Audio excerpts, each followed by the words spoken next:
Hey there, how there, ho there, it's Chef Cutter Diamond. Welcome you to the 10th and final video in my series about the Cutter's Degrassi opinions that I will not back down from. No, I can't back down. You could stand me up at the gates of hell, but I can't back down. You think that I would bend, but it's not the end. I can assure you this that I will.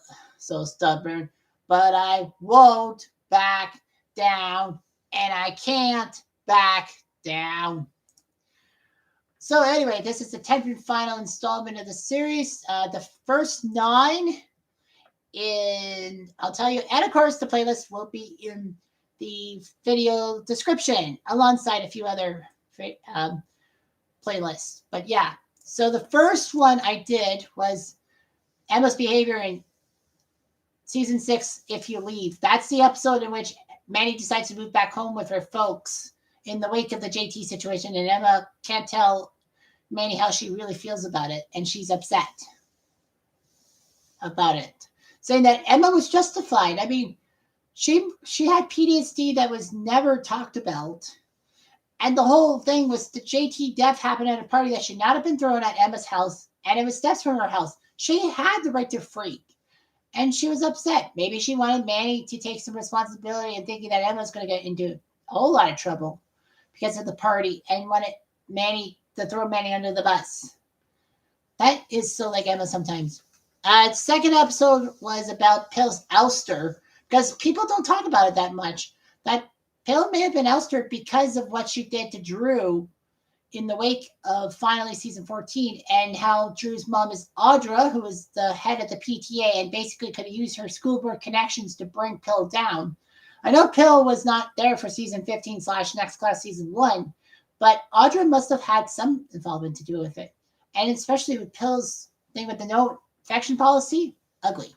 The third one was about Maya's storyline. I talk about Maya's storyline. That took 36 minutes. Is that the longest or no?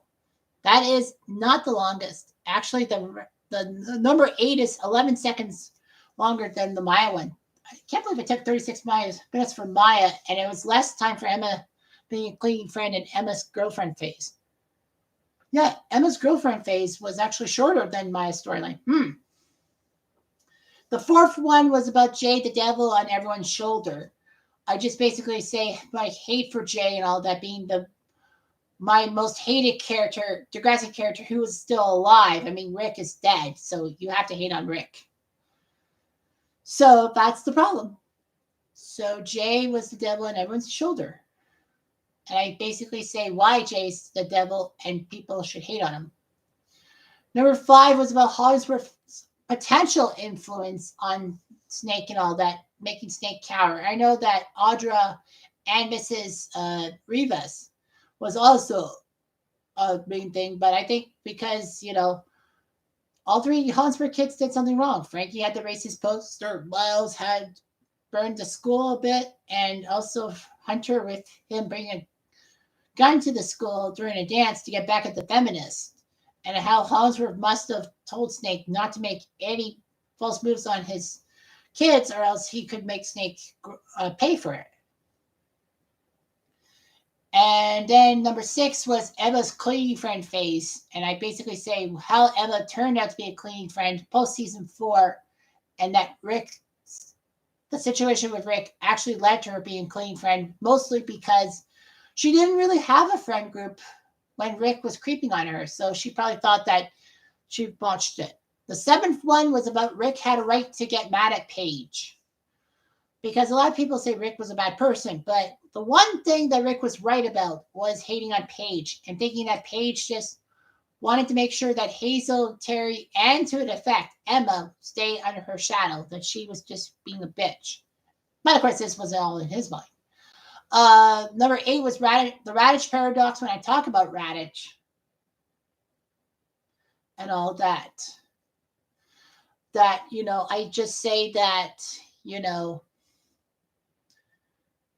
all this stuff about Raditch is the hate there. And I say the hate should be lowered, not to 0, but lowered. in such a way. The student body did take mom mentality justice, but it was because of Raj's fault. And also, let's not forget Emma's clingy girlfriend phase. And as I am looking at this, as I'm taping it, it's actually got the most views of the 9 videos at 19, which is pretty impressive, even though I've only uploaded it in just a few days. So yeah, Emma's clingy girlfriend phase, and how Emma, it wasn't all about the Rick situation, why she was a clingy girlfriend. She was a clingy girlfriend before season 4, even with Sean in season 3, even though she was supposed to be with Chris, and then, Sean in season 4, season 6 with Sean, season 7 with Damien, season 8 and 9 with Kelly, and season 5 with Peter, especially season 5 with Peter.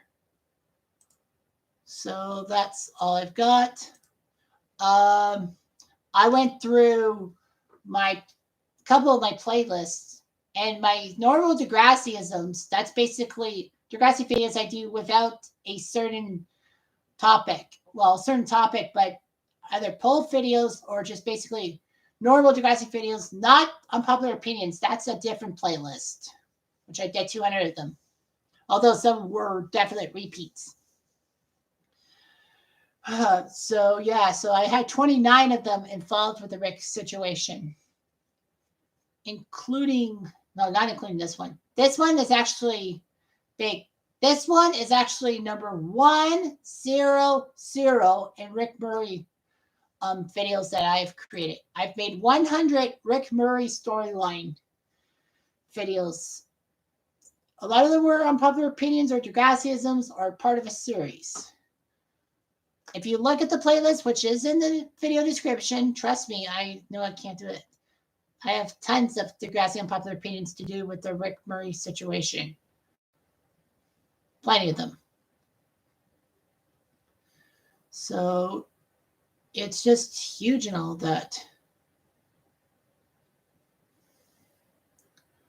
So I'm going to just talk to you about some of the 100 seed duels and all stuff and all that, and what I did to set things up.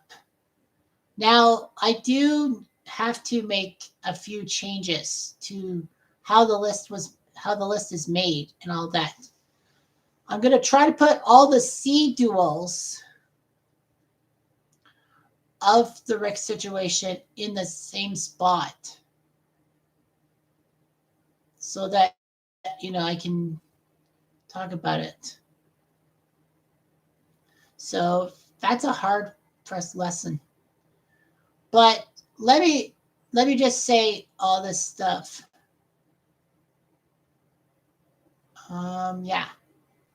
Doing all the seed duels and lifting them up, that's gonna be hard.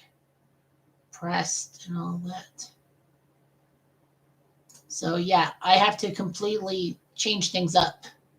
But this was the 100th time I did the Rick Murray storyline. I've done plenty of seed duels, plenty of Degrassiisms, including the Degrassi shooting timeline. Rick Murray case study from 3 years ago. Radish's biggest blunders in season 4. Talk about Radish in general. The 5 things certain characters should or should not have done. 2019 edition. And then my 2023 revision that will go up today as well on October 12th. Because remember, the 12th of October, that's what Canadians have to feel like. So you're thinking it's probably some kind of baseball moment. Nope, it's October 12th when Time Stands Still Part 2 came out. I talked about similarities between Claude and Rick. The Claude storyline from Degrassi High and the Rick story from Degrassi Next Gen. I did poll videos. I did a series called Reshaping Rick Murray's Timeline, in which Rick actually is alive, goes on trial, and that Sean is DOA, dead on arrival. I even did a 4-part series called Cutter Rick Murray Takes. I talked about Not a Vampire's take on the situation, Unusually Eric's thing, the Degrassi podcast, I listened to their show and all that. And of course, my whole personal take. And I even did a 30-minute thing about a tier list of villainy. And then a couple years ago, I did a thing called Villainy of Season 4, and I put up into 10 chapters. I talked about the rundown of the timeline. I talked about students that you can't really blame about it, about Paige and her villainy, maybe pushing the students not to talk to Emma. The Degrassi students and their role, Emma's role, Alex's role, Raj's role, Spitter's role, Jay's role, and of course Rick himself. I did a retrospect on Time Stands Still last year for 2022 for October 12th, and Spinner's Top Crime from season 4, and plenty of sea duels and all that too. So that's just basically what I went with. So yeah, but now you'll be thinking, hang on a minute, get to the point. All right, I'll get to the point. The point is this popular opinion that I won't back down from is doing Time Stand Still as a whole. I spent 100 videos on this situation. You'd be thinking, are you going to let this go? Are you going to let Time Stand Still go after 100 episodes?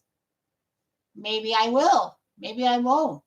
It'll just depend on the trends coming up in the future. Sure, I want to finish this off.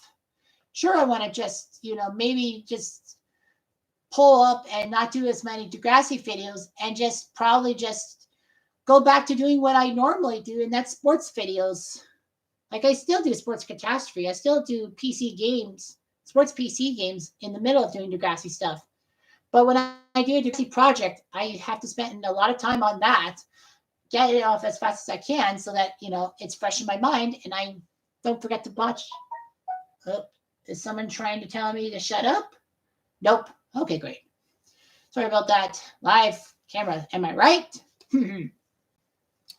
But what you got to believe is that there are plenty of people who have done videos. Unusually, Erica's done videos on the Rick Murray situation. Not a Vampire, Jasper and Bridget from the Degrassi podcast, NYS Clips, Aspen J. You've got Kat talking about it. Yeah, if you want quality, go to those. If you want quantity, come to me. Because I've got the quantity, not really the quality, which is fine. I don't care. I'm one of these guys who just cares about one thing, and that's getting everything off. And running.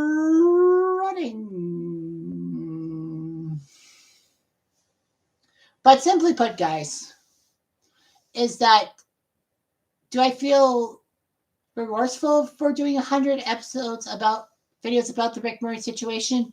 No. Because it's a timeline for the past 4 years of me going on to Degrassi Reddit and actually getting opinions and then deciding I'm going to do videos on it and see if I get some nibbles. And I have gotten nibbles. I've got bites. I've got lots of things like bits and bites and all that's nice.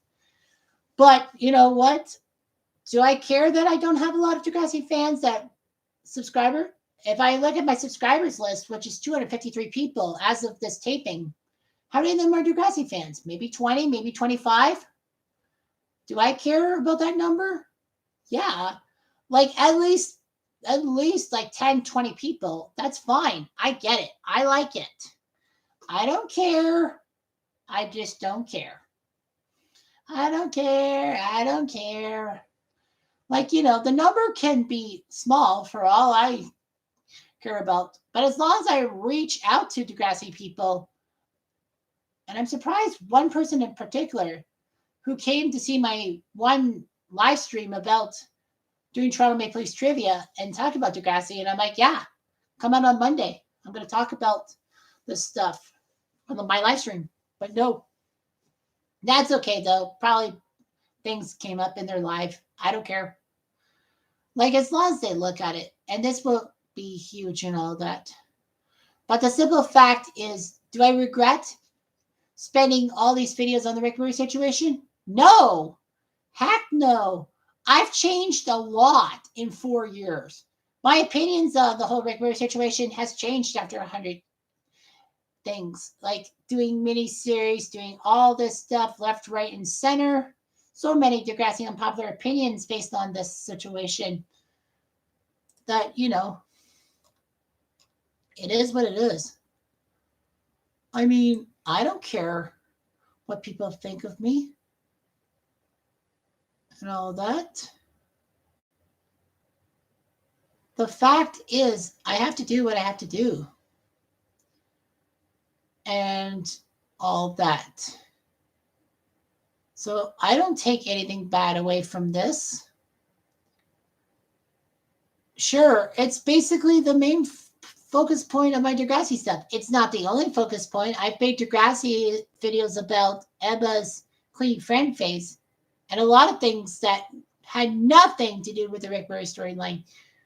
I talk about things from like season 5 or 6 or 7 that don't have anything to do with Rick and all that.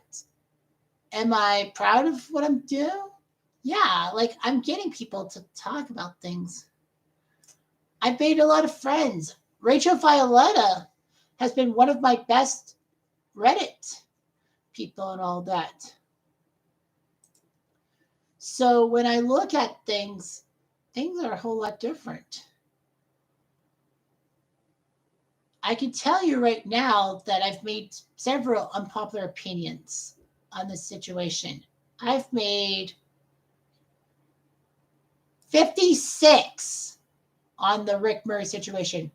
56 unpopular opinions happen to do with Rick Murray and anything to do with season 4's Rick Murray situation. 56. Can you believe it? 56 unpopular opinions to do with this. And you got to believe that, a lot of it, that's just, the number one topic for my seed duels has been that. The Rick situation, season 4. But season 4 holds a lot to me. I mean, I watched the first 3 seasons of Degrassi from my parents' place in Plattsville, Ontario, where I lived until I turned 19, and then I went to college here in Kitchener, Ontario. And because I was trying to study and do well in school, I didn't have time for Degrassi. I didn't really point into Degrassi and all that. I just stayed away from Degrassi a lot because, well, I had to study. I had to try to pass college and all that. And then years later, it just came to me about the villainy of all these characters and how Emma gets so much hate and deserved hate. No, not necessarily. So yeah, me racking my brain over the past 4 years, and the past 3 years have been COVID filled. Like, COVID has changed a lot of things. The question on everyone's lips is, if COVID didn't exist, would you still be doing Degrassi videos?